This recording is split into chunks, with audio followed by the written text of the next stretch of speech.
Hello दोस्तों, welcome to Arvind sir motivation channel.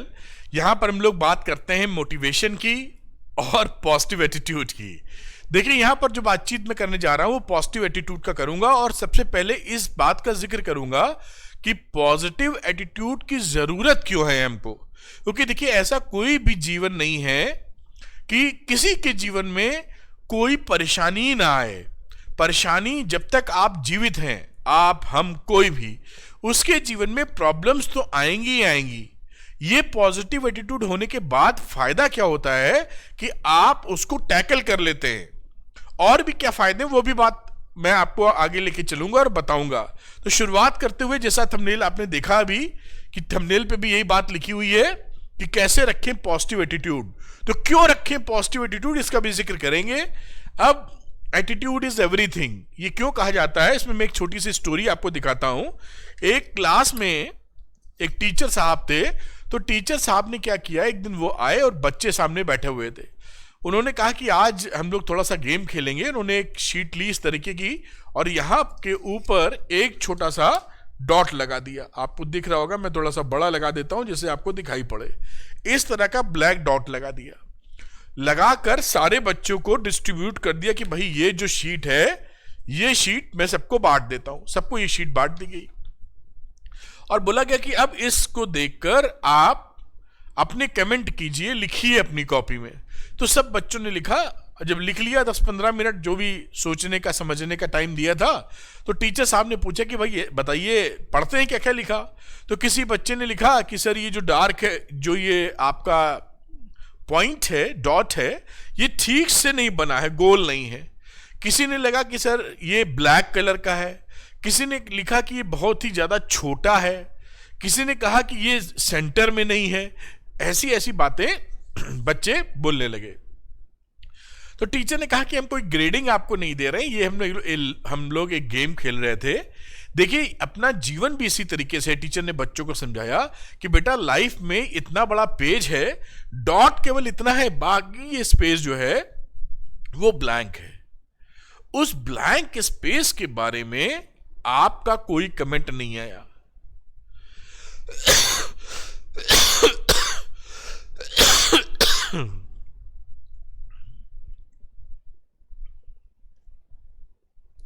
आप लोगों ने जो कमेंट किए वो केवल इस डॉट के बारे में किए। ऐसे ही हमारे जीवन में, हमारा जीवन बहुत बड़ा रहता है, खुशियां बहुत होती हैं, लेकिन हम लोग प्रॉब्लम पे ही फोकस कर जाते हैं। एक परेशानी आई, वही भारी पड़ जाती है पूरे पेज पर। एक डॉट जैसे भारी पड़ गया पूरे पेज पर, वैसे ही कुछ प्रॉब्लम्स हमारे जीवन में आती हैं तो वो पड़ जाती हैं हमारे जीवन पे भारी। हमारे जीवन में ऐसा नहीं होना चाहिए। हमें मालूम होना चाहिए कि जीवन बहुत बड़ा है और ये प्रॉब्लम छोटी मोटी है, आई है तो खत्म भी हो जाएगी। ये एक इंटरेस्टिंग लेसन अपने को मिलता है जो मैंने कहा क्यों ना आपसे शेयर किया जाए। अब बात को आगे लेके चलते हैं। आप समझ गए होंगे इसका मर्म कि आखिर हमारे लिए पॉजिटिव जो एटीट्यूड है वो अहमियत क्या रखता है, इसके फायदे क्या हैं। तो फायदे आपको मालूम ही है कि अगर पॉजिटिव एटीट्यूड होगा तो निगेटिव फीलिंग्स को खत्म कर देगा। देखिए, कई लोग ऐसा बोलते हैं कि मेरे अंदर बड़ी निगेटिव फीलिंग आती है कि मुझे अच्छा नहीं फील हो रहा है, मेरे साथ कुछ गलत होने वाला है, मैं जीवन में कुछ कर नहीं पा रहा हूं या कर नहीं पा रही हूं, वेस्ट ऑफ लाइफ है। तो वो इसको सोचते हैं मेरे दिमाग में ना आए फीलिंग। एक बच्चा एग्जाम की तैयारी कर रहा है, उसके दिमाग में आता कहीं मैं फेल ना हो जाऊं। एक आदमी नौकरी कर रहा है, गड़बड़ हो गई थोड़ी, तो कहता मैं नौकरी से निकाल ना दिया जाऊं। ये फीलिंग बार बार आ रही। तो आप जब ये कोशिश करेंगे कि फीलिंग ना आए तो ये कभी रुकेगी नहीं। निगेटिव फीलिंग ना आए, ऐसा नहीं होगा। आप जब पॉजिटिव फीलिंग लाएंगे तो वो निगेटिव फीलिंग को रिप्लेस कर देगी। ऐसा नहीं हो सकता कि कहीं पर ब्लैंक स्पेस हो, निगेटिव वाली चीजों को उठा के अलग कर देना। आपको इस स्पेस में कुछ ना कुछ भरना है।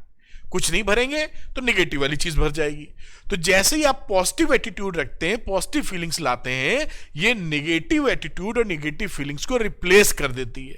ये बात समझने की बहुत जरूरत है, वरना हम यही सोचते हैं कि ये चीज हट नहीं रही अपने पास से। पॉजिटिव एटीट्यूड मेंटल और फिजिकल हेल्थ को बढ़ावा देता है। आप एक्टिव रहते हैं दिन भर। एनर्जी फील करती है। वरना कभी कभी देखिए कुछ ज्यादा सोच लें, तनाव में आ जाएं, तो कुछ ना किए हुए भी लगता है कि सारी एनर्जी हमारी निकल गई है। तो पॉजिटिव एटीट्यूड इसमें मदद करेगा, क्रिएटिविटी और लर्निंग को बढ़ावा देता है। आपका दिमाग चालू हो जाता है, कुछ नई नई बातों को सीखने में ऊर्जा वहां लगती है, और जीवन के निगेटिव इवेंट से उबरने में मदद करता है। बाइक सोचिए कि किसी का ब्रेकअप हो जाए, लड़की लड़के साथ रह रहे थे या उनका अच्छा संबंध चल रहा था और उनका ब्रेकअप हो गया। अगर ब्रेकअप हो गया तो पता लगा लड़का उबर ही नहीं पा रहा या लड़की उबर ही नहीं पा रही, उसी में है, या खुदा ना खास्ता ईश्वर ना करे किसी की शादी टूट जाए, तलाक की नौबत आ जाए, ऐसा खुदा ना करे किसी के साथ हो। लेकिन अगर ऐसी स्थिति है तो आप अपनी पास्ट जिंदगी से उबर पाएं। कोई घटना ऐसी घट गई है, इमोशनल घट गई है, या कुछ आपको डैमेज हो गया, कोई बिजनेस में घाटा हो गया है, नौकरी चली गई है, ऐसी कोई स्थिति भी है, तो जब तक आप उससे उबरेंगे नहीं ना, तब तक नई चीज का सृजन नहीं कर पाएंगे। और उबरने में ये जो पॉजिटिव एटीट्यूड है वही मदद करेगा, वरना बार बार उसी चीज को सोचकर कुछ भी निकलेगा नहीं, क्योंकि वो तो ऑलरेडी हो चुकी है। अब बात करते हैं कि पॉजिटिव एटीट्यूड किस तरह डेवलप करें। देखिए, पॉजिटिव एटीट्यूड डेवलप करने के लिए दो मेजर चीजें जरूर होनी चाहिए आपके पास। एक तो अपने लिए समय निकालें। अगर कोई लाइफ ऐसी चल रही है जिसमें सुबह से रात तक आप बिजी रहते हैं, कोई बिजनेस कर रहे हैं, कोई आप नौकरी ऐसी कर रहे हैं कि सुबह आपको घर से 6 बजे निकलना पड़ रहा है, फिर कोई ट्रेन मेट्रो पकड़ते हैं, पहुंचते हैं, फिर रात को 10 बजे लौटते हैं। तो जब आपके पास अपने लिए टाइम नहीं होगा ना, तो आपका पॉजिटिव एटीट्यूड नहीं बन पाएगा, फिटिंग होगा जाकर, और आप उस थकान वाले रास्ते पर फ्रस्ट्रेट हो जाएंगे।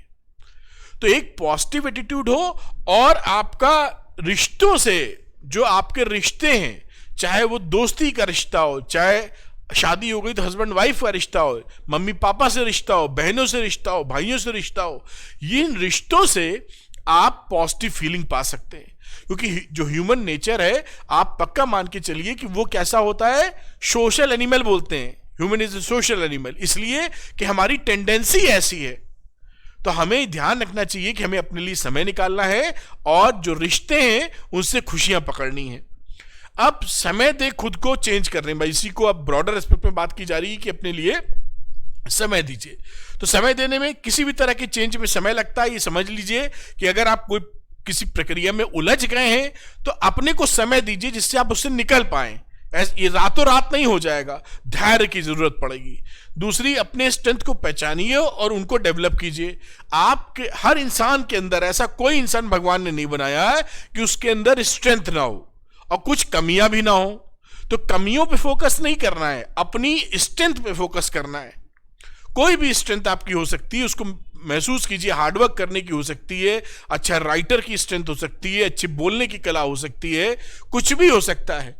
अपनी फीलिंग्स और थॉट्स को एक डायरी में लिखिए। अगर फीलिंग्स बहुत आती हैं तो जब डायरी में लिखेंगे ना, तो दिमाग उससे कोरिलेट करेगा और आपको खुद ही बताएगा, सेल्फ टॉक हो जाएगी कि भाई ये जो लिख रहे हो इसमें ये गलती हुई थी, आगे नहीं करनी, ये बड़ा अच्छा वाकया था तो ऐसा रिपीट करना है, बड़ा अच्छा लग रहा है। तो वो सेल्फ टॉक करने का एक जरिया बन जाता है। दिन भर में जो पॉजिटिव चीजें कर रहे हैं, रात को एक बार 5-7 मिनट सोच लीजिए, देखिए कितनी एनर्जी भर जाएगी कि आज मैंने इसके साथ ही अच्छा काम किया, आज मैंने उसके साथ एक अच्छा काम किया। This will give you very very strong positive feeling. समय दे खुद को चेंज करने में, और देखिए उन मोमेंट्स के बारे में डायरी में लिखिए जिसके निगेटिव इमोशंस आते हैं। अगर कहीं आपको निगेटिव इमोशंस आ रहे हैं, उसको भी लिखिए कि वो उसको रिप्लेस हम कैसे करेंगे, कैसे वो निगेटिव इमोशंस को रोकें, मतलब रिप्लेसमेंट। निगेटिव मोमेंट्स को पॉजिटिव रीस्ट्रक्चर कीजिए, उसको पॉजिटिवली लीजिए। कि अगर मान लीजिए कुछ घटना घट गई, आपको कहीं नुकसान हो गया 20,000 रुपए का, 50,000 रुपए का, तो आप ये सोचिए कि मैं बड़े नुकसान से बच गया हूं, क्योंकि ये बंदा मेरे साथ रहता तो 5 लाख का नुकसान करा था, ये बॉस मेरे साथ रहता तो मेरी जिंदगी बर्बाद कर देता। ऐसा कि अच्छा है कि कम में ही निपट गए हम लोग। तो इसको पॉजिटिवली रीस्ट्रक्चर कर दीजिए आप। सभी लोग जीवन की छोटी मोटी समस्याओं से जूझते हैं, कोई इंसान ऐसा नहीं है जिसके पास समस्या ना हो। तो आप अकेले नहीं हैं। आप ये मत, कई लोग कहते हैं मेरे साथ ही होना था, अरे हजारों लोगों के साथ होता है। कौन कैसे टैकल करता है उस पर डिपेंड करता है। तो आप कभी ना सोचें कि मेरे साथ ही प्रॉब्लम है, मेरे साथ ही भसड़ मस्ती है। सबके साथ मस्ती है, बस कौन कैसे डील कर रहा है इसकी इंपॉर्टेंस है। और अपने अंदर के आलोचक को काबू में रखिए। कभी कभी लोग अपने को बहुत क्रिटिसाइज करते हैं, छोटी सी गलती हो गई, अरे ये हो गया मुझसे, वो हो गया। अरे रहने दीजिए, इंसान है, थोड़ी बहुत गलतियां जरूर होंगी, फिर उसको सुधार लीजिएगा, इतनी सी बात है। रोज अपने लिए समय निकालें। जैसे मैंने बोला था, जब समय निकाल पाएंगे तभी चिंतन कर पाएंगे। तो वह करिए जिसमें आनंद आता है। मान लीजिए आपको गाने सुनना पसंद है, संगीत सुनिए। किसी को खेलना पसंद हो सकता है, क्रिकेट खेलना हो, बैडमिंटन खेलना हो, चेस खेलना हो, उस खेल में इन्वॉल्व हो जाइए। राइटिंग किसी की हो तो राइटिंग में इन्वॉल्व हो जाइए। जो भी आपको, खाना बनाने की मजा आता है तो खाना बनाइए आप। मतलब जो भी चीज, जो एक्टिविटी आपको खुश करती है, आनंद देती है, डांस करने का मन है डांस कीजिए आप। जो भी आपको इच्छा करती है, जिसमें आपको बड़ा अच्छा लगता है, वो करेंगे तो वो पॉजिटिव एनर्जी आपको देगा। आपकी ऊर्जा इकट्ठा होकर आपको ही विस्फोटक बना देगी, मजेदार बना देगी। सेटिस्फैक्शन के मोमेंट्स के संबंध में विचार करने के लिए समय निकालिए। रात को हमेशा सोने से पहले 10 मिनट सोचिए कि दिन में क्या अच्छी बातें आपने की हैं, और कोई बातें जो आपके हिसाब से ठीक नहीं है उसको नहीं करने का भी प्रण लीजिए कि रिपीट नहीं करेंगे गलती। दूसरे व्यक्तियों से अपनी तुलना कभी मत कीजिए। आज के सोशल मीडिया के जमाने में ये बहुत होता है कि आपका दोस्त या आपकी सहेली कहीं विदेश गई अपने हस्बैंड के साथ या अपने दोस्त के साथ अकेले फोटो चिपकाए हुए। अब आपने देखा, आपका दिमाग खराब हो गया कि हम तो फला जगह हमेशा जिंदगी निकली जा रही, कभी हम जा ही ना पाए। बड़ी सी कार की फोटो आ गई, मेरे पास कार नहीं है। बड़ा घर आ गया, बड़ा घर नहीं है। अब उसको नहीं मालूम कि उसके जीवन में भी 50 परेशानियां चल रही हैं। वो परेशानियां पोस्ट कोई नहीं करता है, वो तो भौकाल का जमाना है शो ऑफ का। तो वही चीज पोस्ट की जाती है जिसमें हम दे डाल सके हमने कमाल कर दिया है। कार खरीद ली, नई ड्रेस खरीद ली, ड्रेस भी नई नई लगा के। कोई पुरानी ड्रेस में फोटो डालता है क्या? या किसी तरीके से ड्रेस खरीदी है तो उसके लिए पैसे नहीं थे, बड़ी महंगी ड्रेस लाए, जोड़ घटा के तो लिखता नहीं, वो लिख देगा ऐसे भौकाल। तो आप समझिए, कंपैरिजन बिल्कुल मत कीजिए कि मेरी सहेली के पास 20 ड्रेसेस है, मेरे पास तो 5 है। या ये मेरा दोस्त महीने का 1 लाख कमाता है, मैं तो महीने का 50,000 कमाता हूं। हमेशा कोशिश कीजिए बेहतर के लिए, लेकिन कंपैरिजन में मत जाइए। पॉजिटिविटी के लिए रिलेशन डेवलप करिए। अगर आप इंट्रोवर्ट भी हैं या एक्सट्रोवर्ट, कैसे भी हैं, रिलेशन बिल्डअप करिए।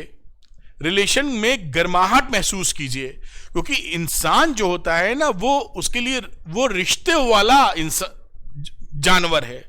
वो बिना रिश्तों के जीवन नहीं जी सकता। रिश्ते हमारे खून से ही बन जाते, पैदा होते हैं, माँ बाप हो जाते हैं, भाई बहन हो जाते हैं, फिर उसी हिसाब से चाचा ताता माऊ सब लोग हो जाते हैं।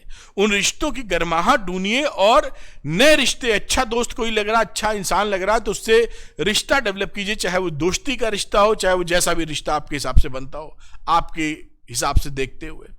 लेकिन ये गर्माहट जीवन में होना बहुत जरूरी है। जिन नए लोगों के आसपास रहने से आपको अच्छा लगता है, उनसे रिलेशनशिप बनाइए। हो सकता है ये बिल्कुल नेचुरल है। मैं एक वीडियो देख रहा था तो उसमें क्या था कि एक बंदे ने बताया कि आपको, मुझे डॉग बहुत पसंद है, लेकिन मेरे घर में डॉग मैंने पाल नहीं रखा है, क्योंकि सबसे बड़ा कष्ट ये कि उसको सुबह शाम टहलाएगा कौन, मेरे बस का नहीं है, मेरे घर में किसी के बस का नहीं है। इसलिए हम लोग कुत्ते को पाल नहीं पा रहे हैं। मुझे अच्छे बहुत लगते हैं कुत्ते। तो अब वो एक मैं वीडियो देखता रहता हूँ बीच बीच में, तो किसी बंदे ने बताया कि जब आप कुत्ता खरीदने जाइए तो पहुंच के ही, मान लीजिए 4 पिल्ले हैं छोटे वाले, उनके ऊपर आप बुलाइए, ऐसे ऐसे करते हैं, आ जाओ। उन चारों में जिसका रिएक्शन आपकी तरफ पहले ही पॉजिटिव हो जाए, देख के चला आए, उसी कुत्ते को खरीदिए आप। इसका मतलब है कि वो उस पिल्ले की या उस कुत्ते की वेवलेंथ आपसे मैच कर रही है, आपको पसंद कर रहा है वो। आप बाकी 3 लोग ने देखा कि हटाओ ऐसे ही बुला रहे हैं, वो नहीं आए। तो जो आपकी तरफ आ रहा है उसको पकड़िए, ना कि फिर ये देखें कि भाई वो कुत्ता ज्यादा मजबूत या अच्छा लग रहा है उसे लेंगे, लेकिन वो रिएक्ट ही नहीं कर रहा है आपकी बात पे। तो आप ये देख लीजिए कि कौन सा डॉगी आपको पसंद कर रहा है, समझ रहे हैं? यानी जिन लोगों के साथ आपको रह के खुशी मिलती है उनसे रिलेशन बिल्डअप करें, और अगर उनको भी आपके साथ रह के खुशी मिलती है तो इससे बढ़िया तो कुछ है ही नहीं। खैर, उसको खुशी नहीं लगती होगी तो रिलेशनशिप बिल्ड ही नहीं कर पाएंगे। आप कोशिश भी करेंगे तो रिलेशन कैसे बिल्ड होगा? और दोनों को खुशियां मिलनी किसी रिलेशन से, तो समझ लीजिए ईश्वर की आराधना कर रहे हैं आप, प्रभु की कृपा है। और अपनी फीलिंग्स के बारे में किसी ट्रस्टवर्दी फ्रेंड से बात भी कीजिए, अंदर सब घोटिए नहीं। कोई जो विश्वसनीय दोस्त हो उस दोस्त से अपनी बातें भी करते रहिए, उससे बड़ा अच्छा लगता है, मन भी हल्का रहता है और बड़ी खुशियां मिलती हैं। कहते हैं खुशियां बांटने पर बढ़ती हैं और गम बांटने पर घटते हैं, तो बांटना ही जरूरी है, बस सबसे नहीं, जो विश्वसनीय दोस्त हो उसको लेके। स्ट्रेसफुल सिचुएशन में आपको कैसे डील करें? देखिए, स्ट्रेसफुल सिचुएशन को पॉजिटिव अप्रोच दीजिए। हमेशा ये मत सोचिए कि हमारे जीवन में हमारी नौकरी चली गई, बहुत कांड हो गया, अब ये पॉजिटिव एटीट्यूड होगा तो आप ये सोचेंगे कि अगला काम क्या करना है। जो 50,000 की 40,000 की नौकरी गई तो मुझे 60,000 की नौकरी कैसे करनी है। मेरे बिजनेस में घाटा हो गया तो मेरा नया बिजनेस कैसे बिल्डअप होगा। मेरा रिश्ता किसी से खराब हो गया है तो कोई बात नहीं, एक खराब पैच में आगे बढ़ूंगी या बढ़ूंगा और नए लोगों की तरफ, दुनिया में बहुत अच्छे लोग हैं, उनसे बिल्डअप करेंगे रिश्ते, ऐसे, है ना। तो ये कभी कभी देखिए क्या होता है कि किसी की गर्लफ्रेंड छूट जाती है, वो कहता है जिंदगी भर शादी नहीं करूंगा, इतना जख्म हो जाता है। ऐसा नहीं सोचना है। इस दुनिया में अगर बुरे लोग हैं तो अच्छे लोग भी हैं जो आपको साथ रह के आपके उनको अच्छा लगेगा, ऐसा सोचिए, पॉजिटिव अप्रोच रखिए। प्रॉब्लम बेस्ड सोल्यूशन पे फोकस कीजिए, ना कि केवल प्रॉब्लम पर। किसी भी प्रॉब्लम को देखें तो यह सोचिए कि भाई इसकी जो प्रॉब्लम है इसका सोल्यूशन ऐसे हमको करना है। केवल प्रॉब्लम सोचेंगे तो काम नहीं बनेगा। साधारण घटनाओं में, कठिन परिस्थितियों में भी पॉजिटिव अर्थ ढूंढिए। कोई भी घटना घट रही है, जैसे मैंने बोला कि कहीं आपके किसी की वजह से 10,000 का नुकसान हो गया, तो इसको ऐसा सोचिए कि अच्छा हुआ कट गया एक परेशानी, वरना भी 1 लाख का नुकसान होता। ऐसा सोचेंगे तो दिस विल हेल्प यू, क्योंकि जो घाटा, जो नुकसान होना था हो चुका है, उसको पॉजिटिव कैसे बना सकते हैं यही आपके हाथ में है। निगेटिव बनाएंगे तो कुछ हाथ नहीं लगेगा। उससे लेसन लीजिए कि आगे ऐसी गलती नहीं करनी, और ऐसा सोचिए कि बड़े नुकसान से बच गए आप। तो यही मेरे को बात करनी थी कि हमेशा जो पॉजिटिव एटीट्यूड है वो आपको एनर्जी से भर देता है और चैलेंजिंग सिचुएशन में, प्रॉब्लमेटिक सिचुएशन से खींच के बाहर ले आता है। उम्मीद करता हूं ये वीडियो आपको पसंद आया होगा। पसंद आया तो लाइक कीजिए, शेयर कीजिए, अरविंद सर मोटिवेशन चैनल को सब्सक्राइब कीजिएगा। इंस्टाग्राम पे फॉलो करने के लिए लिंक डिस्क्रिप्शन में दिया हुआ है। Thank you very much, wish you all the best.